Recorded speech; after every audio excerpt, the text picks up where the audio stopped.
السلام علیکم. Mian Saif ur-Rehman here with the program the current affairs.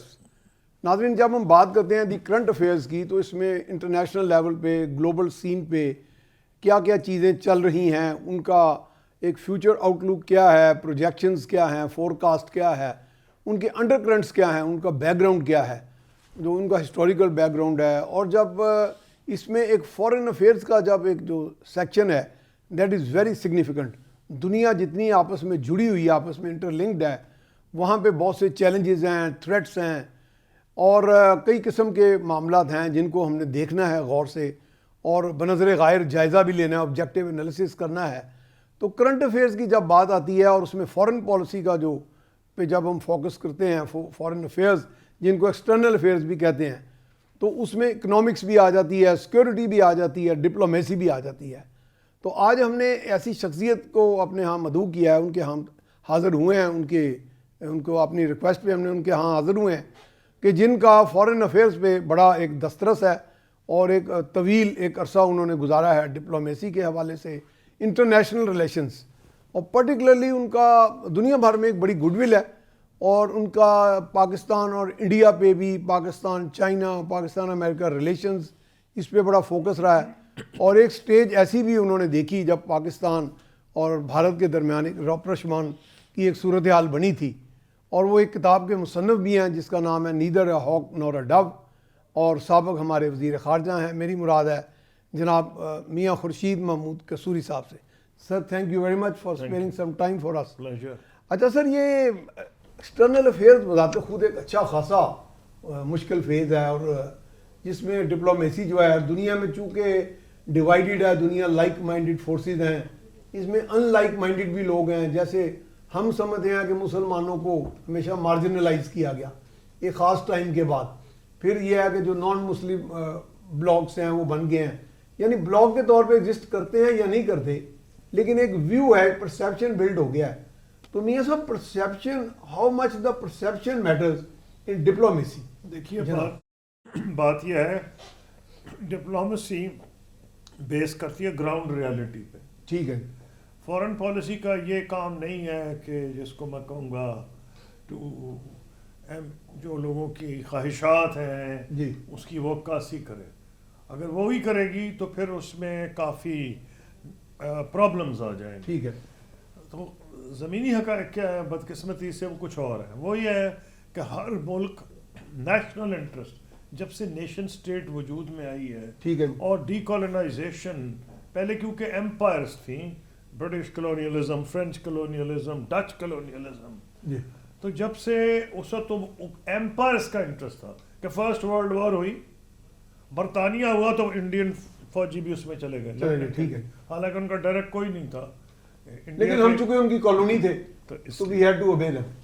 تو جب سے نیشن سٹیٹ وجود میں آئی ہے, اور وجود تو آئی ہے 1648 میرا خیال ہے ٹریٹی آف ویسٹ فیلیا کے بعد, لیکن جو ماڈرن نیشن سٹیٹ ہے لیٹس سے ڈی کالونائزیشن کے بعد, یہ زیادہ 19th اور 20th سینچری, زیادہ تر 20th سینچری میں افریقہ, ایشیا کے جو ممالک ہوئے ہیں, اسی لیے ان کی سوچ ہی بدل گئی ہے. ایک زمانہ جو تھا جب نیشنل لبریشن موومنٹس جو تھیں وہ عروج پہ تھیں, اور وہ جب ہم لوگ اسٹوڈنٹس تھے, ہم لوگ جب کیمبرج میں اسٹوڈنٹس تھے, تو مجھے یاد ہے کہ ہم ویٹنام پہ بھی پروٹیسٹ کرنے جایا کرتے تھے, وہ زمانہ اور تھا. اب یہ ہے کہ جو نیشن سٹیٹس بن گئی ہیں وہ اپنا قومی انٹرسٹ دیکھتی ہیں. ٹھیک ہے. اب آپ دیکھ رہے ہیں کہ اسرائیل آپ کے سامنے ہے اور غزہ میں جنگ ہو رہی ہے. جی, زیادہ تر عرب اور مسلم ممالک چپ ہیں, وہ اپنا انٹرسٹ انہوں نے چپ سادھ لی ہے. کیا وجہ ہے؟ اس پہ کئی لوگ جو پین اسلامزم میں بلیو کرتے ہیں ان کو بڑا غصہ آتا ہے, ناراضگی کا بھی اظہار کرتے ہیں کہ بھائی بیچارے وہ جو آج ان کا حشر ہو رہا ہے غزہ کا یا فلسطین, جینوسائیڈ ہی ہے, تباہ کن, ہولوکاسٹ کہہ سکتے ہیں. لیکن آپ دیکھ لیں کہ کیا پوزیشن ہے وہاں. پوزیشن یہ ہے کہ زیادہ تر ملک دم بخود ہیں اس OIC کے, اور خاص طور پر جو عرب ممالک ہے, کیونکہ وہ اپنے نیشنل انٹرسٹ کو خود ڈیفائن کرتے ہیں. نیشنل انٹرسٹ ایک خاص خطے میں جو لوگ رہتے ہیں وہ, تو اس کی وجہ سے عام طور پر ایک ہوتی ہے اسٹریٹ, ایک ہوتی ہے گورنمنٹ. اس سارے ممالک میں یہ ہوتا ہے elite deep state and the people at large. قاہرہ کہ جو بازار کی سچویشن ہے وہ وہی ہوگی جو لاہور کے بازار کی سچویشن ہے غزہ کے اوپر فلسطین پہ. لیکن جو وہاں کی ایلیٹس ہیں, وہاں کے جو حکمران ہیں, ڈیسیجن میکرز, ٹھیک ہے, بالکل اس کو وہ ڈیفائن کرتے ہیں ایز نیشنل انٹرسٹ. اور نیشنل انٹرسٹ ان کے حساب سے جو ہے, ٹھیک ہے, حقائق تو وہی ہیں کہ وہ کیونکہ ڈٹرمن کرتے ہیں. انٹرنیشنل ریلیشنز میں یہ زیادہ اہم ہو گیا ہے کہ سعودی عربیہ کراؤن پرنس کیا سمجھ رہے ہیں, یو اے ای کے کراؤن پرنس کیا سمجھ رہے ہیں, امریکہ کا پریزیڈنٹ کیا سمجھ رہا ہے, بجائے یہ کہ ہم سوچیں کہ برطانیہ کی سڑکوں پہ یا امریکہ کی سڑکوں پہ بڑے زبردست احتجاج ہوئے ہیں جی جی غزہ کے اوپر بھی. ٹھیک ہے, لیکن ان کی پالیسی جو ہے بالکل مختلف ہے. پالیسی ساز ادارے جو ہے وہ, تو اس لیے جب آپ کہتے ہیں نا, اب مثلا ہندو سارے ہندوستان میں, ساری دنیا میں 2 ممالک تھے. ٹھیک ہے, میں آپ کو تجربے سے بتا رہا ہوں, یعنی انڈیا اور نیپال. تو سری لنکا میں تو چھوڑیں بدھسٹ تھے. ٹھیک ہے, ان کی آپس میں نہیں بنتی. ٹھیک ہے, یعنی کہ وہ نیبرز ہیں, وہ اپنے نیشنل انٹرسٹ کو مختلف طریقے سے ڈیفائن کریں. یعنی کہ وہ ہندو ہیں تو اکٹھے ہو جائیں. پاکستان کا سب سے زیادہ خیر مقدم کن 2 ممالک میں ہوتا تھا؟ جی, نیپال اور سری لنکا. سری لنکا میں, کیونکہ بھارت سے وہ خائف تھے. یعنی وہ سمجھتے تھے کہ یہ پاکستان ایک ملک ہے جو کہ Bharat, a foe of a foe is a friend. تو اس لیے وہ اس طرح نہیں ڈیفائن کر رہے تھے کہ جی ہندو ہے, وہ بدھسٹ ہندوؤں قریب ہیں, اور سری لنکا میں تو ہندو بھی بہت زیادہ ہیں, خاص طور پہ ساؤتھ انڈیا سے جو آئے ہیں. تو اس طرح ڈیفائن نہیں وہ اپنا نیشنل انٹرسٹ کرتے تھے. سری لنکا جس طرح ڈیفائن کرتے تھے کہ پاکستان بوقت ضرورت ان کی مدد کرتا تھا. اور سول وار میں بھی اس لیے ہم وی آئی پیز تھے. مثلا اسی طرح ہم وی آئی پیز تھے پاکستانی جو تھے. میں گیا ایسے لگتا تھا کہ مطلب یہ جو بوسنیا مسلمان ہے, لیکن ہم نے ان کی مدد کی سربز کے خلاف. ہمارے وہ جو دکھاتے تھے ہمیں کہ جو بوسنین پارلیمنٹ ہے, سربز ان کے کرسچن سربز ان کے ٹینک شیلز ان کی بلڈنگ پارلیمنٹ بلڈنگ میں آ کے لگ رہے تھے. جس نے بچایا پاکستان کے جو ٹینک شکن میزائلز ہیں, جی جی, وہ اس لیے ہمیں لو نہیں کرتے کہ مسلمان ہے, وہ ایک فیکٹر ہے, وہ ہے, وہ تو عوامی سطح پر ہے. لیکن جو وہاں کی ایلیٹ ہے وہ مانتی ہے, نیپال کی ایلیٹ مانتی ہے, سری لنکا کی ایلیٹ مانتی ہے کہ پاکستان نے ان سے دوستی کی. تو آپ جو بتا رہے تھے شروع جو آپ نے غزہ سے کیا اور مسلمان دنیا کا کیا, ٹھیک ہے, آج کل ایک نئی قسم کے لوگ اوپر آ رہے ہیں ملک, وہ مڈل پاورز کہلاتے ہیں. مڈل پاورز کہلاتے ہیں. جیسے اب بن گیا سعودی عرب چھوٹا ملک ہے لیکن اس کی اکانومی بہت بڑی ہے. ترکی مڈل پاور, پاکستان کلاؤڈ ہے دنیا میں. Pakistan should have been a middle power some time ago. Pakistan should have been a part of G20 a few years ago. لیکن ہم نے اپنی حماقتوں سے, کیونکہ کوئی ہماری دنیا میں جن ملکوں نے ترقی کی ہے وہاں ایک ہی راز ہے, کنٹینیوٹی آف پالیسیز. ہمارا ایک حکومت آتی ہے, دوسری جب جاتی ہے کہتی ہے نالائق تھے, چور تھے, اور یہ اسکریپ کا ان کا جو فائنانس منسٹر پہلا کام کہتا ہے وہ یہ تو لوٹ کے کھا گئے, خزانہ خالی ہو گیا, بانک کے دہاڑے. اس میں کوئی کانفیڈنس نہ آپ کے انویسٹر کو رہتا ہے. غیر ملکی پاگل ہے کہ وہ آپ کے ملک میں انویسٹ کرے. وہ تو آپ کو واچ جب تک آپ کے اندر یہ ایک لیول آف میچورٹی نہیں آئے گی, اور ابھی بھی مجھے یہ ڈر ہے کہ کتنا بڑا کرائسس ہے, یہ تبھی ریزالو ہوگا. ٹھیک ہے ہو جائے گا جیسے اب چل رہا ہے, الیکشنز ہو گئے ہیں, 3 صوبوں میں حکومتیں بن گئی ہیں, چوتھے میں بن جائے گی. 18th امینڈمنٹ کے بعد جو پاور ہے وہ صوبوں میں چلی گئی. ٹھیک ہے انہوں نے کر تو لیا ہے کہ جی ایک کے پی میں ایک پارٹی کو حوالے کیا, پنجاب دوسرے کے, سندھ تیسرے کے, اور بلوچستان میں شاید مکس قسم کا مخلوط بن جائے گی. لیکن کیا اس سے کانفیڈنس ملک کے اندر ٹوٹلی بحال ہو جائے گا؟ ایک حد تک ہوگا. مکمل طور پر تب ہوگا جب سیاستدان یہ سمجھ جائیں گے. روز پیٹتے رہتے ہیں او جی وہ جو ہے نا جی اسٹیبلشمنٹ اس نے یہ کیا وہ کیا. ایک قدرت کا ایک نظام ہے, وہ ہے ویکیوم. ویکیوم کو یعنی خلا, it has to be filled, it has to be. آپ ہوا نکال دیں کمرے سے, آپ کمرے سے ہوا نکال دیں, سک کر لیں, نیچے سے آ جائے گی, دروازوں کے نیچے سے آئے گی. یہ خلا فل ہو جائے گا. فل ہو جائے گا. ایک ہی طریقہ ہے. اگر آپ نے کانفیڈنس دلوانا ہے پاکستان میں لوکل انویسٹرز اور فورن انویسٹرز کا کہ آپ کی جو مین پولیٹیکل اور دوسرے اسٹیک ہولڈرز ہیں وہ کلیئرٹی آئے ان کی پالیسی میں, جو پالیسی کے تسلسل کو انڈر رائٹ کریں. جب آپ یہ کر دیں گے پاکستان میں تمام وہ چیزیں ہیں جو دنیا کے کسی بھی کامیاب ملک میں ہو سکتی ہے. اللہ تعالیٰ نے ہر چیز دی ہے, زمین آپ کے پاس ہے, پانی آپ کے پاس ہے, ہارڈ ورکنگ لوگ آپ کے پاس ہیں. اور پولیٹیشین جو میں کہتا ہوں آج کل پاپولیشن ڈیویڈنڈ, یعنی اتنی آبادی جو نوجوانوں کی ہے, وہ یعنی کہ کنزیومر مارکیٹ نیشنل پار. لیکن اگر آپ ان نوجوانوں کو پڑھائیں نا, ہاں وہ اور آپ ان کو وہ تعلیم نہ دیں جو 21ویں صدی کے لیے تیار, ملک کون سے آگے نکلے ہیں؟ وہی نکلے ہیں نا. آپ ہم سے پیچھے سے آگے نکل گئے. انہوں نے فوکس کیا تعلیم پہ, لیکن اس سب چیزوں کے لیے پالیسی کا تسلسل.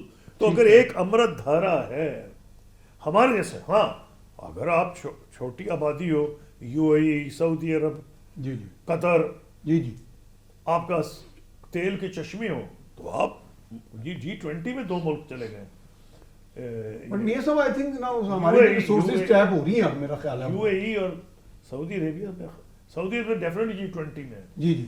اب میں آپ کو یہ کہہ رہا ہوں کیا شرم کی بات نہیں, اگر ہم نے یہ پالیسی میں تسلسل رکھا اور سب اگری کر جائیں کسی پالیسی کے تسلسل پہ, تو آپ حیران ہوں گے کہ 2-3 سال میں پاکستان کی قسم بہت آگے نکل جائے گا. تو ناظرین ہم جا رہے ہیں ایک بریک پر, بریک کے بعد دوبارہ یہیں سے سلسلہ شروع کریں گے. جی ویلکم بیک. ہمارے ساتھ موجود ہیں سابقہ فارن منسٹر پاکستان جناب میاں خورشید محمود قصوری صاحب, اور اس پہ بات ہو رہی ہے فارن افیئرز پہ, اور فارن افیئرز کے ساتھ نیشن سٹیٹس کا جو تصور وہ بھی سارا ڈسکس ہوا کہ اپنے جو انٹرسٹ ہیں وہ ڈٹرمن کرتے ہیں وہاں کے ممالک, اپنے جو ان کا ملی ہوتا ہے, اپنا ایٹماسفیئر ہوتا ہے, اپنی نیڈز ہوتی ہیں اس کے حوالے سے. اور پاکستان کا ایک پاسٹ بھی ڈسکس ہوا, that was a glorious past. اور ہمارے ہاں جو ایک پوٹینشیل ایک نیشنل پار ہے اس کو اگر ہارنس کر لیا جائے یوتھ پار, تو تھنگز کین بی اوکے. اور کنٹینیوٹی آف پالیسیز. جناب سر, اچھا سر, یہ جیسے ابھی آپ نے کہا کہ ایلیٹ جو ہوتی ہے یعنی پالیسی ساز جو ہر ملک میں, وہ یعنی اس کا مطلب کہ اس ملک کا اجتماعی کو جو نظریہ ہوتا ہے ضروری نہیں کہ وہ اس سے کوئی 100% ان ہارمنی ہو, اس کے ساتھ تو وہ مل کے نہیں ضروری چلیں. انہوں نے تو دیکھنا ہے کہ ہمیں کہاں سے تھریٹس ہیں, چیلنجز ہیں, کہاں. اس میں یہ ہوگا کہ مثلا یہ تو امپاسبل ہے نا کہ اگر پاکستان کی ایلیٹ ہے یا مقتدرہ ہے وہ یہ بھول جائے کہ لوگ کشمیر پہ کیا سوچتے ہیں, ٹھیک ہے, یا وہ یہ بھول جائے کہ اگر مسلمانوں کو کے ساتھ اچھا برتاؤ بھارت میں نہیں ہو رہا تو اس کا یہاں رد عمل نہیں ہوگا. یہ تو ایک فیکٹر ہے, ٹھیک ہے, اس میں کوئی ڈاؤٹ ہی نہیں. لیکن کیا پالیسی اپنانی ہے کہ پاکستان کے مفادات بھی اکوموڈیٹ ہوں اور پبلک سینٹیمنٹ بھی اکوموڈیٹ ہو. اگر پبلک ہاکش ہو تو پھر آپ کو ہاکش نہیں ہوگی. پھر آپ کو بین تھرو دس پروسیس. جب میں نے کشمیر کے اوپر بات شروع کی تھی تو بڑا نیگیٹو ریئیکشن تھا پاکستان میں.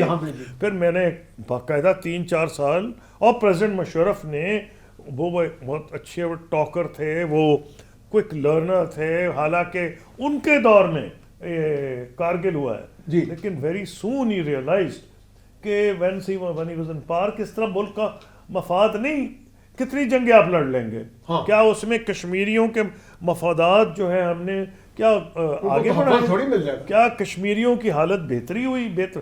تو یہ پالیسی ساز اداروں نے یہ فیصلے کرنے ہوتے ہیں کہ کیا پالیسی اپنا ہے کہ پبلک سینٹیمنٹ بھی اکوموڈیٹ ہو, لیکن جو نیشنل پاور ہے اس کو بھی اروڈ نہ ہونے دیں, اس کو مزید بڑھائیں. اس میں کانفلکٹ کبھی کبھی نظر آتی ہے, جیسے میں نے ابھی آپ کو کہا کئی ملکوں کی ایلیٹ جو ہوتی ہے وہ نسبتاً کم پرواہ کرتی ہے پبلک اوپینین کی, کیونکہ دولت ان کے پاس اتنی زیادہ ہے. جیسے ہمارے عرب بھائی ہیں کہ وہ ہر ایک کو خوش رکھتے ہیں, اور ان کے شوق غریب مضبوط ہوتے ہیں, غریب لوگ رہنے ہی نہیں دیتے. وہ ہر بندے کو کسی فلانا اسکالرشپ فلانا, تو اس کی یہ بات ہے کہ انہوں نے اپنے ممالک میں سوچ بدل دی ہے, ناراضگیاں پیدا نہیں ہونی تھی. ہاں, انہیں ناراضگی پیدا نہیں ہونی تھی, لیکن یہ ہمارے جیسے ملک جتنی آبادیاں ہیں یہ تو نہیں پاسبل کہ وہ جس حساب سے سعودی عرب یا یو اے ای ایجوکیشن پہ ہیلتھ پہ خرچ کر رہے ہیں پر کیپٹا, ہمیں کرنا چاہیے. ہمیں وہ تو کرنا چاہیے جو بنگلہ دیش کرتا ہے, انڈیا کرتا ہے, انڈونیزیا کرتا ہے. ہم نہیں کرتے, ہم پیچھے رہ گئے. لیکن میں آپ کو کہنے کی کوشش کر رہا تھا یہ ہر ملک کا اپنا موقع محل ہے, اپنے اس کے مفادات ہیں, اس کے اپنے اپنے حالات ہیں, اس کو مد نظر رکھ کے پالیسی. اب ہمارے یہاں تو پاسبل ہی نہیں ہے کہ آپ ایسی پالیسی اپنا لیں کہ مثلا کل حکومت اگر چاہے ایک زمانے میں کہ جی اسرائیل سے اگر آپ کر لیں, بس ایک یہاں کہا جا رہا تھا, ایک بات چلی تھی نہیں, میری ملاقات ہوئی ہے ترکی میں, پریزیڈنٹ اردوان نے کروائی تھی اسرائیل کے ڈپٹی پرائم منسٹر سے ان ٹرکی, میری استنبول میں ملاقات ہوئی ہے. دیکھیں پوائنٹ یہ تھا کہ ہمیں یہ کہا گیا تھا, وہ ہم کیوں گئے, وہ اگر آپ پوچھیں گے تو میں آپ کو جواب دے دوں گا میں کیوں گیا, کیوں میٹنگ ہوئی. لیکن میں آپ کو جو بتانے کی کوشش کر رہا ہوں کہ جو ہمارے ذہن میں یہ تھا کہ جی وہ انڈیا کے ساتھ اپنی پینگیں بڑھا رہا ہے اسرائیل, ڈیفنس ایکوپمنٹ ان کو وہ اسرائیل وہ دے دیتا ہے انڈیا کو جو امریکہ تو وہ مقصد یہ تھا کہ پھر نیوکلیئر پروگرام جو ہے پریزیڈنٹ بش جو تھے وہ انڈیا کے ساتھ تو کوآپریٹ کر رہے تھے سول نیوکلیئر انرجی میں, ہم سے نہیں. وہ کہتے تھے کہ نہیں آپ کیا تو یہ کیوں خان افیئر ہو گیا ہے, پرولیفریشن ہو گئی ہے وغیرہ وغیرہ. تو میں یہ کہہ رہا ہوں ہمارا یہ ایک مقصد تھا, لیکن ہم ان کو, حالانکہ اسرائیل نے ہر قسم کی ہم کو ترغیبات دیں کہ آپ یہ کریں گے, نینو ٹیکنالوجی دیں گے, ہائی ٹیکنالوجی دیں گے, آپ کے ایگریکلچر کی شکل بدل کے رکھ دیں گے وغیرہ وغیرہ. انہوں نے خود جنگل میں منگل پر کر دیا, ان کو ریت تھی اور انہوں نے وہاں اکنامک جائنٹ بن گیا, اکنامک جائنٹ ہو گیا. لیکن ہم نہیں کر سکے. کیوں؟ وہ چاہتے تھے کہ ہم ان کو ریکگنائز کریں. یہ سب ٹرکی نے ریکگنائز کیا, بہت سے ملکوں نے کیا, وہ اس وقت چاہتے تھے ہم کریں. ہم نے یہ فیصلہ کیا تھا کہ جب تک پاکستان کی پبلک اوپینین کو ہم قائل نہ کریں, تو یہ اور ہمارا خیال تھا کہ اگر اس وقت ہم سعودی عرب کا جو پلان تھا, جس کے عبداللہ پلان کہا جاتا تھا, جس کو بعد میں عرب لیگ نے اڈاپٹ کر لیا, لینڈ فار پیس, اگر ہم ان کے ساتھ منسلک ہو کے کریں گے تو پاکستان کی پبلک اس کو شاید بائی کر لے, نہیں تو ریزسٹ کرے گی. تو آپ کو بتا رہا ہوں کہ یہ نہیں کر سکتی آپ کی ایلیٹ یا مقتدرہ کہ ایک ایسی چیز ان پاپولر کو جا کے بالکل ایکسپٹ کر. ہاں انڈیا کے اوپر ہم نے محنت کی, کشمیر پہ محنت کی, 3-4 سال میں اوپینین بدلا. تو جو ہم سولوشن دے رہے ہیں وہ کشمیریوں پاکستان کے مفاد میں ہے. کنونس کرنا پڑا تھا نا اسرائیل پہ, تو کوئی پارٹی آگے نکلنے کو نہیں. میاں صاحب مجھے یاد پڑتا ہے جنرل جاوید حسن تھے جو NDU کے بھی کمانڈنٹ رہے ہیں, پریزیڈنٹ رہے ہیں, وہ کارگل کے بھی ڈیو کمانڈر تھے اور ڈیفنس اٹیشی تھے ہمارے واشنگٹن میں کسی دور میں. تو وہ کہنے لگے کہ میں ڈیفنس اٹیشی تھا واشنگٹن میں, تو اسرائیلی ایمبیسڈر میرے ساتھ کھانا وانا کھایا, تو کہیں گے پاکستان کو ڈائریکٹ ہم سے کیا کنفلکٹ یا کلیش ہے. تو یہ سوال وہ کرتے ہیں, میرے خیال آپ کو بھی انہوں نے کیا ہوگا. مجھ سے بھی کیا تھا, مجھ سے ان کے ڈپٹی ہمارا براہ راست ان سے کوئی کنفلکٹ تو نہیں ہے. نہیں, مجھ سے یہی پوچھا تھا کہ why has this meeting taken place so long, کہ یہ اتنے سالوں کے بعد کیوں ہوئی ہے. میں نے ان کو بتایا کہ ہمارے عوام میں مسئلہ کشمیر اور فلسطین کے مسئلے میں مماثلت ہے, اور اس لیے ہمارے لیے اتنا آسان نہیں. اگر آپ وہ کریں گے جو کنگ عبداللہ کا پلان ہے, جس کو عرب لیگ نے اڈاپٹ کیا ہے, لینڈ فار پیس, جس کو امریکہ بھی کہا ہے 2 اسٹیٹ سولوشن, تو پھر تو ہم تیار ہو جائیں گے. لیکن ہمارے لیے یہ ممکن نہیں, اور ہماری سوچ صحیح تھی کہ اگر آج فرض کریں پاکستان کے تعلقات ہوتے, سعودی عرب توڑتا نہ توڑتا, UAE توڑتا نہ, سعودی عرب کے تعلقات ہی نہیں ہیں, کئی ملکوں نے نہیں توڑے, ہمارے لیے مشکل ہو جانا تھا, کیونکہ پبلک اوپینین کا ریئیکشن اتنا سخت ہونا تھا. تو یہ نہیں ہے کہ جو ایلیٹ ہے وہ پبلک اوپینین کو ڈس ریگارڈ کر دیتی ہے, ایک میڈیم ڈھونڈا جاتا ہے. درست ہے. ہاں, تو یہ بھی غلط ہوگا کہ جو اسٹریٹ کی سینٹیمنٹ ہے وہی ہونی چاہیے, ایلیٹ کے نہیں ہوتے. مثلا میاں نواز شریف جب وزیر اعظم تھے تو اس وقت گلف وار میں مرزا اسلم بیگ نے کہا تھا اسٹریٹجک ڈیفینس, امریکہ کی مخالفت کی جائے اور صدام حسین کو سپورٹ کیا جائے. پروایکٹیو. جی, میاں نواز شریف نے جو وزیر اعظم تھے اس کی مخالفت کی تھی. الٹیمیٹلی وہ ان کی پرائم منسٹر نواز شریف کی پالیسی پریویل کی, اور سعودی عرب کی ہم نے مدد کی, نہ کہ عراق کی. اب یہ آپ کے سامنے ڈائریکٹ ہے جی کہ اس وقت public opinion street Saddam Hussein کے حق میں تھی، عراق کے حق میں تھی. تو یہ it's not so easy to answer. Every situation has to be dealt with you know separately. Mian صاحب اس وقت Pakistan where do we stand now? اب اس وقت چیلنجز کہاں ہیں گلوبل سینیریو؟ میرے حساب سے سب سے بڑا چیلنج ہمیں 2-3 ہے. ہماری بڑھتی ہوئی آبادی جس کے لیے ہم ہیلتھ اور ایجوکیشن کہ وہ ذرائع نہیں پیدا کر رہے. اب ذرائع سے صرف یہ مقصد نہیں ہے کہ آپ کے بجٹ میں اتنے پیسے نہیں، وہ بھی زیادہ ہونے چاہیے انڈاؤٹڈلی. ٹھیک ہے. مجھے تو خطرہ یہ ہے کہ جو آپ پڑھا رہے ہیں کیا وہ لوگوں کو آگے ان کی سوچ کی کوئی یوٹیلیٹی ہے کہ نہیں؟ ملک کون سے آگے بڑھ رہا ہے میں بتا دیتا ہوں. کوریا بڑھ گیا، ملیشیا بڑھ گیا مسلمان ملکوں میں، انڈونیزیا بڑھ گیا، سنگاپور بہت بڑھ گیا. کیا سائنس اینڈ ٹیکنالوجی. کیوں؟ انہوں نے بچوں کو سوچنا سکھایا. ٹھیک. ہم رٹنا سکھاتے ہیں، وہ کویسچن کرنا سکھاتے ہیں، ہم تقلید سکھاتے ہیں. وہ کہتے ہیں ہر بات پہ آپ سوال کریں، کیوں کیوں کیوں. اس سے مائنڈ کھلتا ہے. ٹھیک ہے. اور اس پہ سائنٹیفک ڈسکوری کے آپ چل پڑتے ہیں. تو وہ جو ملک ہے STEM subject science technology engineering mathematics ٹھیک. یہ اس پہ فوکس کرتے ہیں. آپ نہیں کرتے، لیکن آپ کو کرنا پڑے گا اور بہت جلدی، نہیں تو آپ کہیں کے نہیں رہیں گے. You can't keep pace with the world. South East Asia تو آگے آپ سے نکل گیا جو آپ سے پیچھے تھا 1947. ساؤتھ ایشیا کے تمام ملک آپ سے آگے نکل جائیں گے. بنگلہ دیش بھی آپ سے آگے نکل گیا ہے. آپ کو یہ سوچنا پڑے گا آپ پیچھے کیوں رہ گئے. جب تک آپ اس کی ٹھنڈے دل سے تحقیق نہیں کریں گے تو اس کا جواب آپ کو نہیں ملے گا. یہ سب جو گلوبل چیلنجز میں پوچھ رہا ہوں مثال کے طور پہ نہیں، گلوبل چیلنجز جی are related to your education. Internal- I'll tell you how. No foreign policy can succeed جہاں Without internal internal stability. disharmony ہو. ابھی آپ کو میں چھوٹی سی بات بتاتا ہوں کہ وہ کرسچن چرچز جلائے گئے تھے جی جی وہاں جڑا والا. جڑا والا میں جی. جنہوں نے جڑانے تھے وہ ان کا تو کوئی اینگل ہوگا نا. ٹھیک ہے. افسوسناک یہ بات تھی کہ بچوں کو کتنی آسانی سے ورغلا لیا. ٹھیک ہے. کیوں؟ کیونکہ بچے پری کنڈیشنڈ تھے. ان کو سوچنے نہیں بتایا گیا تھا. بھئی آپ فرض کریں میں کہہ دوں آپ کافر ہیں، آپ میرے ساتھ بیٹھے ہیں، آپ کے گھر بھیج دوں بند میں کہہ دوں آپ نے بلاسفیمی کمٹ کی ہے اور آپ سوال بھی نہ پوچھے جی لوگ جلا دیں گے، آپ جلا دیں گے، مار دیں گے. تو یہ کہہ رہا ہوں میں. تو میرا کہنا سمپلی یہ ہے کہ وہ تحقیق ہی نہیں کرتے.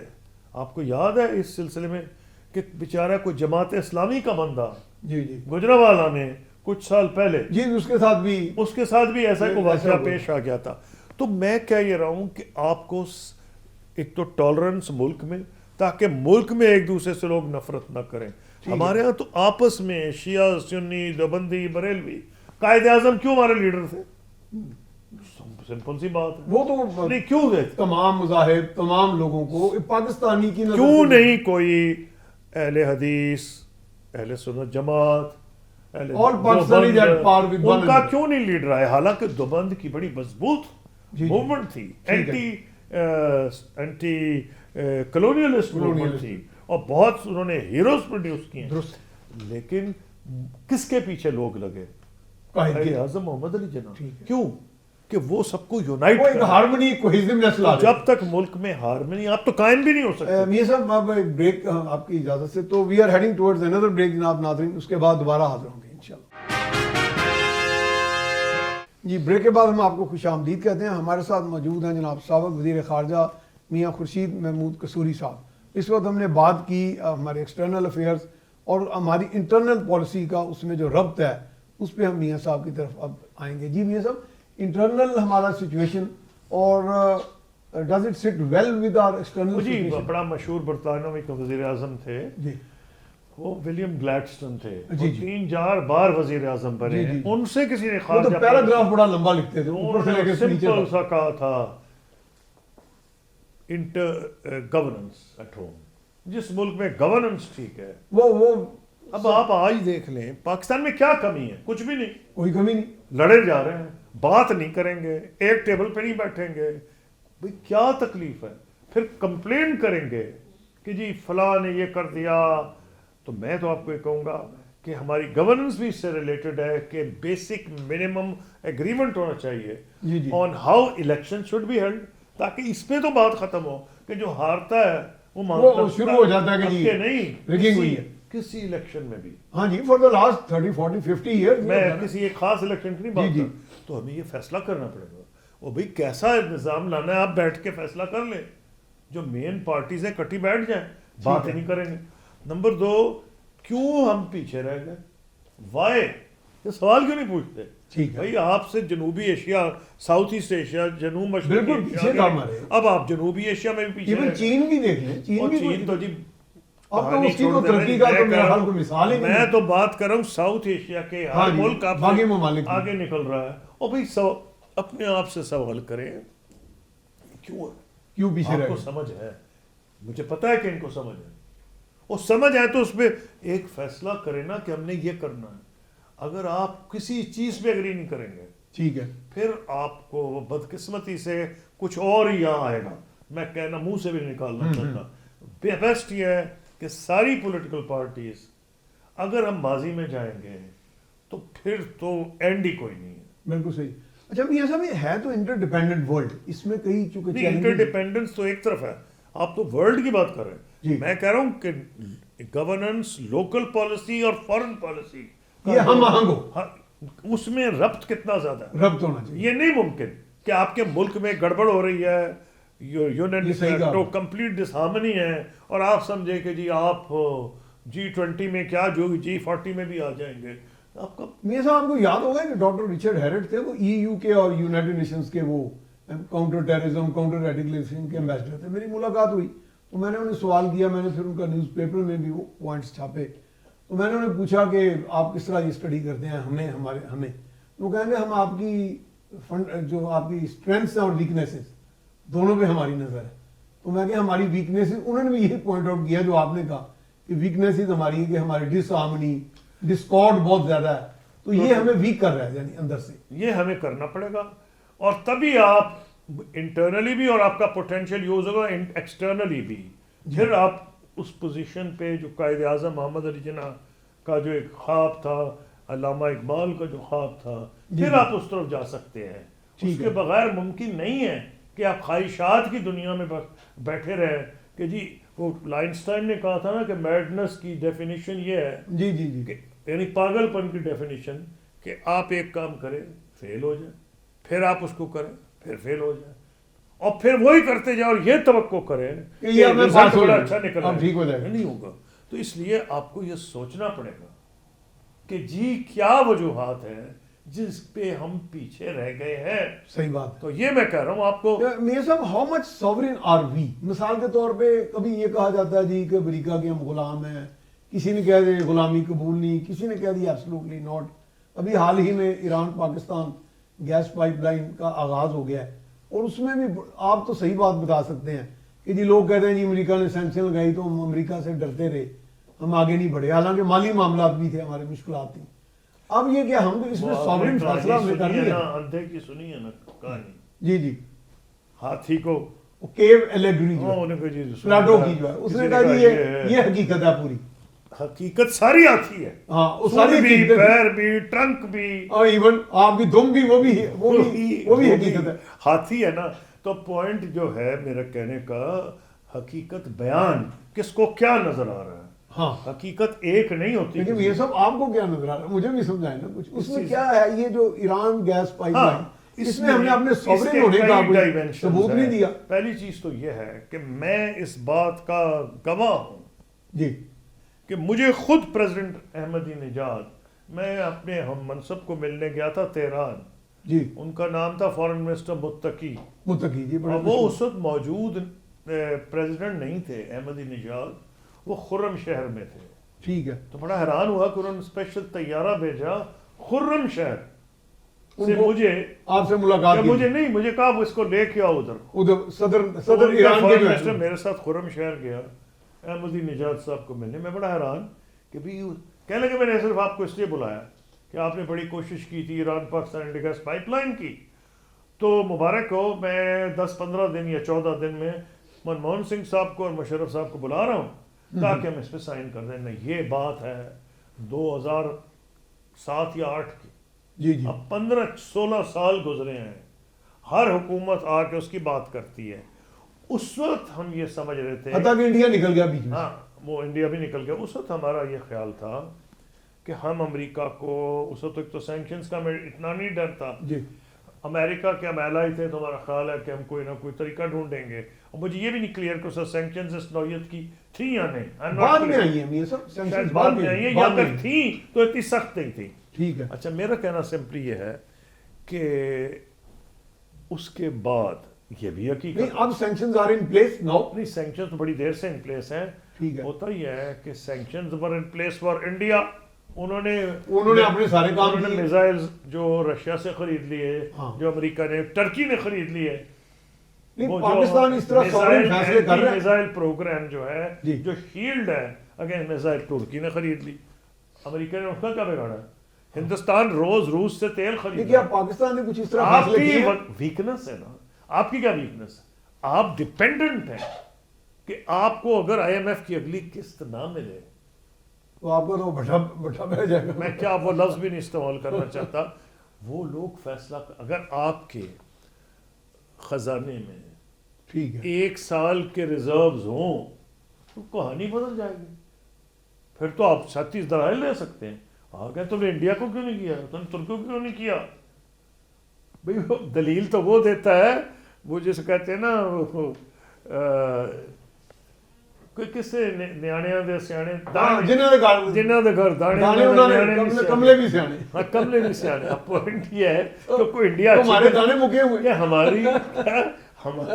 ہم دلیل نہیں دے سکتے. دے سکتے ہیں، لیکن ہم یہ سب انہوں نے حوصلہ کر تو لیا. تو میں اب ہم نے ریوائیو کر دیا وہ، یا پھر $18 بلین کر تو دیا. اب دیکھتے ہیں، خدا کرے کہ یہ ہو جائے. خدا کرے امریکہ کو انہوں نے قائل کر لیا ہے. آج کوئی اور بھی خبر تھی، پر تو گہرائی میں پڑھوں گا جا کے کہ شاید وہ اس آج ہی اخبار میں آئی. اچھا، وہ کون سی میز؟ وہ یہی تھی اسی معاملے میں کہ شاید کچھ چینج آئی ہے، مجھے نہیں پتا کیا چینج. جی جی جی. آج میں نے دیکھا. تو خدا کرے کہ یہ پائپ لائن بن جائے. نہیں، وہ کہہ رہے ہیں کہ $18 بلین کے پینلٹی کا ہمیں خطرہ تھا. وہ تو بڑی دیر وہ سے کہتے ہیں کہ وہ ٹل جائے گا. ہاں، تو یعنی کہ اب انڈرسٹینڈنگ ڈیولپ ہوگی ہے ایران. وہ ایران سے نہیں، امریکہ سے ڈیولپ ہونی ہے. جی. یا امریکہ پوائنٹ یہ ہے کہ اگر آپ کے حالات تھوڑے سے بہتر ہوں تو آپ تمام وہ دلائل دے سکتے ہیں جو ہندوستان دے سکتا ہے، جو روس دے سکتا، جو ترکی دے سکتا ہے. پر آپ کے یعنی گھر میں دانے نہیں ہیں. پوزیشن آف اسٹرینتھ سے بات کر سکتے ہیں نا. ادروائز تو تو آپ اسٹرینتھ اور ویکنس چھوڑے، آپ کی سچویشن نارمل نہیں ہے. نارمل نہیں ہے. You are living on I M F.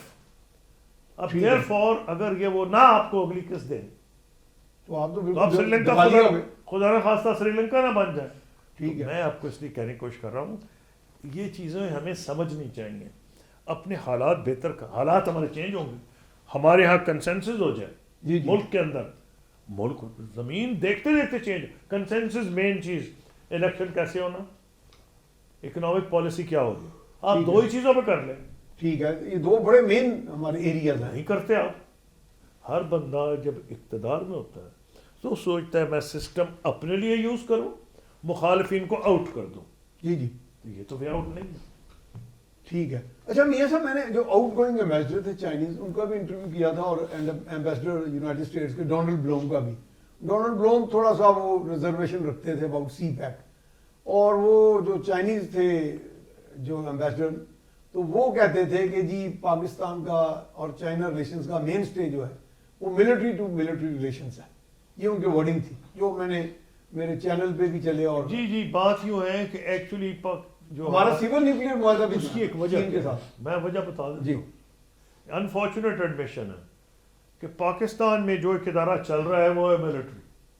ٹھیک ہے. اس سے ایک ریالٹی ہے، اور اسی سے چین بھی کمفرٹیبل ہے اور امریکہ بھی کمفرٹیبل. پینٹاگن جو ہے ڈائریکٹلی ڈیل کرتا ہے جی ایچ کیو سے. ٹھیک ہے. اس حد تک کہ جو رشین انویژن کے بعد ساری ڈیلنگ آئی ایس آئی اور سی آئی اے کے درمیان تھی. ٹھیک ہے. فورن آفس پاکستان کا صرف اس لیے انوالو تھا کہ اس وقت فورن منسٹر سابق جنرل صاحبزادہ یعقوب تھے. ادروائز جو امریکہ کے جو سیکرٹری آف اسٹیٹ تھے شولٹس یعنی فارن منسٹر, ان کو بڑی بریفنگ دینی پڑی تھی جنیوا سے, کیونکہ ساری ڈیلنگ کر رہی تھی سی آئی اے وہاں سے. ان کو بتانا پڑا تھا جی کیا ہو رہا ہے بیک گراؤنڈ. تو بیسکلی ڈیلنگ آپ کے, اگر آپ کے مثلاً مضبوط سیاسی نظام ہے, اب انڈیا دیکھ لیں, وہاں لوگ نریندر مودی سے بات کرتے ہیں, ہاں ان کے فارن منسٹر سے بات کرتے ہیں, کیوں کہ وہ فیصلہ کرتے ہیں. تو دیر فور جب تک آپ اپنے ملک میں اداروں کو مضبوط نہیں کریں گے, اور یہ بلیم گیم, وہ جی یہ تو فوج نے نہیں ہونے دیا سیاستدانوں کو, اور سیاستدان کہیں کہ جی یہ نہیں ہونے دیتے, یہ تو یہ سب ایک بڑا گھسا پیٹا نہیں, یہ آپ کو یہ ریزالو آپ کو دیکھیں نا, وہ ہوتا ہے نا کہ آپ نے, اگر میں نے اسی لیے کہا پیچھے ہی دیکھنا ہے تو کوئی ریزولوشن نہیں, آگے دیکھ رہے ہیں تو سبق سیکھ جائیں. ٹھیک ہے, اب یہ سب 2018 میں اگر آگے دیکھ لیتے تو 2024 نہ ہوتا. اب 2024 میں اگر آپ دیکھ لیں کہ بھئی آئندہ درست کیسے کرنا ہے, اب تو تینوں بڑی پارٹیوں کو ایک ایک صوبہ مل گیا, جو اصلی طاقت ہاں انٹروسپیکٹ کریں اور کہیں کہ جناب یہ ہم آئندہ ایسے الیکشن کروائیں گے. تو اس کے بعد پھر دوبارہ جی ناظرین جا رہے ہیں بریک پر, بریک کے بعد دوبارہ حاضر خدمت ہوں. جی بریک کے بعد ہم آپ کو خوش آمدید کہتے ہیں. جی میاں صاحب, چائنا کے ساتھ ہمارا ایک اکنامک پیکج بڑا اچھا چلا, سی پیک کے طور پہ سٹارٹ ہوا $46 بلین, بعد میں جا کے ان کے کوئی یہاں منصوبے بھی لگے جن میں بچوں کو روزگار بھی ملا, پھر اورنج ٹرین آیا, انفراسٹرکچر بھی ڈیولپ ہوا. اس کے بارے میں جیسے امریکہ کو اکثر ریزرویشن, جیسے انویسٹر بھی کبھی اظہار کرتے ہیں امریکن, لیکن are we going head on that track, یا ہم کو رک گیا ہے؟ دیکھیے اس میں پرابلمز آئے ہیں. ایک پرابلم ہے سیکورٹی کا. ٹھیک ہے, جو چینی ہیں وہ یہ تو نہیں چاہیں گے نا کہ ان کے باڈی بیگز واپس جائیں, وہ یہاں بزنس کو سپورٹ کرنے ہیں, ان کے گولیاں مار کے. ایک تو یہ ہے, میں اس کا کیا آپ کو جواب دے سکتا, اپنی سیکورٹی بہتر کرنی پڑے گی. اور بلوچستان کا مسئلہ بھی جو ہے وہ کسی نہ کسی طریقے سے ریزالو کرنا پڑے گا. ریزالو ایک زمانہ تھا, ہم سنتے تھے ڈاکٹر عبد المالک جب وزیر اعلیٰ تھے کہ شاید ان کو شاید اس وقت کی اسٹیبلشمنٹ, میں نے سنا تھا ان کو استعمال کر رہی تھی to bring some of the leaders back into the mainstream. Into the mainstream, ہاں جی, لائے بھی گئے تھے, کچھ آ بھی گئے تھے. تو یہ مجھے نہیں پتا آج کی کیا پوزیشن ہے, لیکن یہ مسئلہ آپ کو حل کرنا پڑے گا. صرف ویپن سے نہیں ہوگا. کچھ لوگوں نے ریسنٹلی سرنڈر کیا ہے, اچھی بات ہے, خدا کرے زیادہ لوگ مین اسٹریم میں آ جائیں. تو لیکن یہ ایک ہے حقیقت. آپ نے مجھ سے پوچھا کہ جی چائنا والی کیا کہانی ہے, ایک تو یہ حقیقت ہے. نمبر 2 یہ ہے کہ آپ لے کے آئے تھے چائنیز انویسٹرز کو پاکستان میں. ٹھیک ہے, اچھا آپ نے ان کو وہی مراد دی جو آپ اپنی انڈسٹری کو دے رہے تھے. یہ دوسری بات ہے کہ آپ نے جو پالیسی بنائی, جو یہ آئی پی پیز کے ساتھ, وہ گروسلی فیوریبل ٹو دی انویسٹرز اور پبلک کے لیے بہت وہ بہت گرا ثابت ہوئی. اب آپ نے چائنیز کو بھی وہ آفر کیا, چائنیز کو گورنمنٹ کو نہیں, پرائیویٹ سیکٹر کو, پرائیویٹ سیکٹر کو چائنیز گورنمنٹ نے انڈر رائٹ کیا ہوا. اب ہو یہ گیا ہے کہ ہمارے لیے مصیبت ہو گئی ہے, بجلی وافر ہو گئی ہے, بجلی کی ضرورت تھی, اکانومی آپ کی کیونکہ پیس نہیں رکھ سکی, آپ کی پیئنگ کیپیسٹی جو ہے وہ بہت کم ہو گئی ہے. سرکولر ڈیٹ آپ کا سرکولر ڈیٹ بڑھتا جا رہا ہے. اب اس کا کیا حل ہے؟ حل یہ تو نہیں کہ آپ چینیوں کہہ جی معاف کر دو, جو تھا ان کا پرائیویٹ سیکٹر آیا. میرا آئی ایم شیور اگر ان کو گورنمنٹ کی یہ کانفیڈنس آ جائے کہ پالیسیز کا تسلسل ہوگا تو شاید اس کے مختلف فارمولے ہیں. معاف تو نہیں ہوگا اور نہ آپ کو معافی مانگنی چاہیے, آہستہ آہستہ کچھ اس کو مراحل میں طے ہوتے جائیں, ہاں مختلف مراحل میں پیمنٹس کی جائیں, شاید وہ مان جائیں, میرا خیال ہے. لیکن ان کی بیسک ریلیشن شپ بالکل آپ کو صحیح کسی نے کہا ہے, جس نے بھی کہا ہے, وہ ملٹری ٹو ملٹری ہے. اور ہمارا جو بیسک اس وقت ہونا نہیں چاہیے تھا, چائنا ہمارا پرانا دوست ہے, عوامی سطح پہ بھی بڑی اچھی فیلنگ ہے یہاں, لیکن جو وہاں قتل ہوئے ہیں چائنیز جو آئے تھے ورکرز، اس کا ایک نیگیٹو انفلوئنس ہوا ہے. ہم اپنے آپ کو دھوکے میں نہیں رکھنا چاہیے. پھر نمبر 2، آپ کے ملک کے اندر جو صورتحال ہے، تو آپ کا کیا خیال ہے چائنیز انویسٹر نہیں دیکھ رہا؟ دیکھ رہے ہیں، ان کا امبیسڈر نہیں ہے یہاں، ان کو نہیں نظر آ رہا. اگر آپ کو نظر آ رہا ہے، مجھے آ رہا ہے، وہ تو بہت زیادہ واچ کرتے ہیں. تو دیر فور یہ چیزیں سب ریلیٹڈ ہے. آپ آئسولیشن میں نہ پوچھیں وہ جی سی پیک کا کیا ہوا، فلانے کا کیا ہوا، سب ریلیٹڈ ہے. حالات اندر کے بہتر کریں، لا اینڈ آرڈر ریسٹور کریں، بلوچستان کے معاملات بہتر ہو. اور یہ سارے کے سارے، میری بلیف ہے، ایمان ہے، اگر سارے اسٹیک ہولڈرز ایک کمرے میں بیٹھ جائیں، سب کا حل نکلے.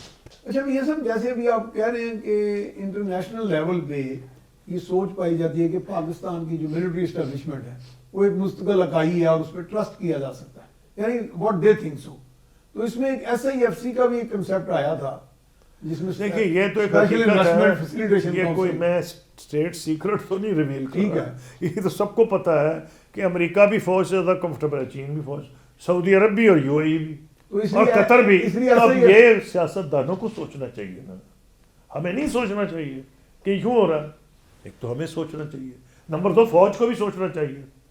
فوج کو یہ سوچنا چاہیے کہ صرف فوج کے اوپر اگر انحصار ہوگا تو ملک طاقتور نہیں ہوگا. ملک تب طاقتور ہوگا جب اس کے سارے ادارے مضبوط ہوں گے. وہ تو اپنی اس کے لیے میں سمجھتا ہوں جو مرضی نام گرینڈ نیشنل ڈائلاگ ہو، کمرے میں بند ہو کے ہو، ٹروتھ اینڈ ریکنسیلیشن کمیشن ہو، I don't want to give the heading. ٹھیک ہے، I am only emphasizing the sickness and the melody, کہ سب کو جاننا پڑے گا کہ ساری دنیا آپ سے آگے نکل گئی. ساؤتھ ایسٹ ایشیا آگے نکل گیا جو ہم سے پیچھے تھا، اتنا پیچھے تھا کہ پہلا کیمیکل پلانٹ ساؤتھ کوریا میں نہیں لگا تھا، پاکستان میں وہ کالا شکاکو میں لگا تھا. جی ہمارا تو نام و نشان اب کہیں نہیں تھا. تو پوائنٹ یہ ہے، ایک تو ہمیں نیشنلائزیشن ہمارے گھرے پڑ گئی اور لوگوں نے کہا یار انویسٹ نہ کرو، بس کاروبار کرو، ریئل اسٹیٹ میں جاؤ تاکہ کوئی چیز نیشنلائز نہ ہو سکے. اس لیے میں آپ کو یہ کہہ رہا ہوں کہ جڑ وہی ہے جو گلیڈسٹن نے کہا، گورننس ایٹ ہوم. میں بھی وہی کہوں گا، گورننس ایٹ ہوم، یونٹی. یہ جو ہمیں آپس میں دشمنی ہو گئی ہے کہ ڈائلاگ ہی نہیں ہو سکتا، شکل ہی دیکھنے کو نہیں تیار، یہ ریموو خدا کرے. اب میاں صاحب how will it come about اب دیکھیں میں نے تو نہیں ہوگی، میں نے آپ کو کہا ہے کہ ایک بہت سی بری چیزیں ہوئی ہوں گی جو ہم روز پڑھ رہے ہیں اخباروں میں، الیکشنز میں. کچھ اچھی چیز جو ہوئی ہے وہ یہ ہے ان پہ فوکس کریں، ساروں کو اسٹیک ہولڈرز بنا دیا گیا ہے. ایک زمانے ایک KP حوالے کیا گیا کو پنجاب، ایک کو Sindh. In other words stake سب کا ہو گیا. یہ نہیں ہے تو آپ نے حوالے کیا گیا کیوں؟ میں کیا کہہ سکتا ہوں، نہیں چلے اس کو بدل دیا. نہیں آپ کوئی کھری بات کہہ بعد میں آپ اس میں آپ کو کہہ رہا ہوں، میں اس کی پازیٹیو چیز یہ دیکھ رہا تھا کہ وہ اسٹیک ہولڈرز ہو گئے. یہ نہیں ہے کہ جی بالکل ایک پارٹی کو فارغ کر دیا گیا ہے. تو میرا کہنا یہ تھا اسی منیمم بیس سے شروع کر دیں، حالات بہتر ہوں گے. اگر آپ آئیڈیل، وہ کہتے ہیں نا انگریزی میں ideal is the enemy of the good, یہ ہوگا تو ہم کریں گے، وہ یہ تو نہیں ہو پھر ہوگا، جو ہے اسی کو پھر کنات کر کے یہ بینچ مارک بنا کے آگے چلے. ٹھیک ہے میاں صاحب، سیکورٹی سچویشن پہ تھوڑی سی بات اینڈ پہ کر لیتے ہیں. انڈیا کے ساتھ جیسے ہمارا ایک ریپروشمنٹ ہوا، آپ تو اس کے ون آف دی آرکیٹیکٹس ہیں، اور جس میں neither a ہاک Noor a do اب لکھا بھی گیا، اور بڑے کلوز چلے گئے تھے ہم کشمیر سولوشن پہ. پھر اس وقت ویسٹرن فلینک ایسٹرن فلینک دونوں ہی ہمارے، یہ تو اب ایران کا بھی ایشو بنتا جا رہا ہے. Absolutely I agree with you. یہ ہمیں خود سوچنا پڑے گا کہ کیا وجہ ہے کہ جو ہمارے ہمسائے ہیں ہاں ان سے کیوں ہماری اتنی زیادہ، یعنی سارے فلینکس ہمارے جتنے ہیں اس کو ہمیں ریموو کرنا ہے. اس کا اس سیشن میں نہیں ہو سکتا حل جو آپ میرے ساتھ کر رہے ہیں 5 منٹ میں. یہ ہم سب کو سوچنا پڑے گا. cannot dismiss it simply by saying وہ جی اس نے یہ کر دیا، فلاں نے یہ کر دیا. ہمیں میرے خیال میں کم سے کم افغانستان میں کے لیے جتنی ہم نے سیکریفائس کی ہے، ہم سے اگر کچھ غلطیاں سرزد نہ ہوتی تو شاید نسبتاً گڈ ول زیادہ ہوتی. ابھی بھی جو افغان ریفیوجیز بھیجے گئے ہیں اس کی ہوں گے اچھے ریزنز, مجھے نہیں پتا, میں حکومت کا حصہ نہیں ہوں, لیکن شاید طالبان سے ناراضگی کی وجہ سے بھیجے گئے ہیں کہ وہ تحریک طالبان جو اٹیک کری ہے ان کو نہیں روک رہے, وہ یہ وجہ ہوگی. لیکن اس کو میرے خیال میں اگر میں فورن منسٹر ہوتا یا میری کوئی رائے لیتا تو میں کہتا جی اس کو آپ اس کے ساتھ یہ بھی کر دیں کہ جو افغان بچے یہاں پیدا ہوئے ان کو یہاں پہ آپ وہ نیشنلٹی دے دیں, جو ساری دنیا میں ہوتا ہے کہ ہم پاکستانی امریکہ میں پیدا ہو, برطانیہ پیدا ہوا, ان کو ایک ایمنیسٹی دے دیں, تو ان لوگوں کو ملک کے اندر ان کا سٹیک پیدا کر دیں. اس سے گڈ ول بھی پیدا ہوتی ہے کہ ہم افغانوں کے خلاف نہیں, افغانستان کے خلاف نہیں, ہم صرف ان لوگوں کے خلاف ہے جو ہمارے ملک میں ڈیسٹیبلائز کر رہے ہیں. ٹھیک ہے, ہماری صورت یہ تو I am out of power, this is my suggestion. ٹھیک ہے. تو میاں صاحب اس وقت جو ہم انٹرنیشنل لیول پہ جو آپ سمجھ رہے ہیں کہ موجودہ جو سیٹ اپ آ گیا ہے چاروں صوبوں میں ایک ہارمنی سی بظاہر دکھائی دے رہی ہے, how is the world viewing us now? وہ جی ورلڈ کیا ایکسپیکٹ کر رہے ہیں ہم سے, ورلڈ جو ہے کیا ہم سے ایکسپیکٹ کر رہے ہیں؟ ورلڈ سے کیا آپ ایکسپیکٹ کر چھوڑیں, کون سی دنیا کے بڑے جو ویسٹرن ممالک ہیں ہیومن رائٹس میں آپ نے دیکھ لیا کیا غزہ میں ہو رہا ہے؟ جی جی, وہ چھوڑ ہی دیں, ہمیں اپنے ملک کا اپنا خیال کرنا ہے. کسی کے کہنے پہ یہ ملک اتنا بڑا ہے, یہ بڑا ملک ہے, یہ کسی کہنے پہ کچھ نہیں ہوگا. ہمیں یہ خود سوچنا پڑے گا کہ جو کچھ ہوا ہے ہمارے لیے اچھا نہیں, جو ہمارے الیکشن میں ہو رہا ہے تواتر سے, ٹھیک ہے, 3-4 دہائیوں سے اچھا نہیں ہے. وہ سبق تو سیکھے نا. ہم کہیں نہیں فلاں تو 2018 میں کیا ہوا تو 2024 میں کیا 2030 میں 29 میں یہی چاہتے ہیں آپ, اور بھائی کچھ تو سیکھیں. By no means. تو اس سے اگر آپ یہی کرتے رہیں کہ میرے تمام جو ہے اعتراضات دور کر دیے جائیں, وہ کبھی بھی نہیں ہوں گے. وہ تو کبھی بھی نہیں. وہی سے میں نے آپ کو کہا pursuit of the ideal, idealism جو ہے نہیں, ideal is the enemy of the good, انگریزی میں نہیں کہا جاتا. Ideal is the enemy of the good. تو میاں صاحب اسی نوٹ پہ ہم آپ سے اجازت چاہتے ہیں. Thank you very much for sparing some time for us. تو ناظرین آپ نے سنا میاں خورشید محمود قصوری صاحب ہمارے ساتھ تشریف فرما تھے, بڑی اچھی بات ہوئی. Ideal is the enemy of the good, آج کا لب لباب یہ ہے. تو گورننس ودن, تو وہ جو ہے نا جب تک ہم انٹرنلی اسٹرانگ نہیں ہوں گے تو ہمارا ایکسٹرنل فساد جو ہے وہ اتنا اچھا نہیں ہوگا. ہم پوزیشن آف اسٹرینتھ کے ساتھ دنیا میں اپنا نام نہیں بنا سکیں گے, دنیا کے ساتھ ڈیل نہیں کر سکیں گے. So that is the need of the hour, اور ہمیں اس کے ساتھ آگے بڑھنا ہے, اسی سوچ کے ساتھ, کوہیزیونیس کے ساتھ, ہارمنی کے ساتھ, اور دیانتداری کے ساتھ, اور سوجھ بوجھ کے ساتھ. اس کے ساتھ ہی اپنے میزبان میاں سیف الرحمان کو اجازت دیجیے. اللہ نگہبان.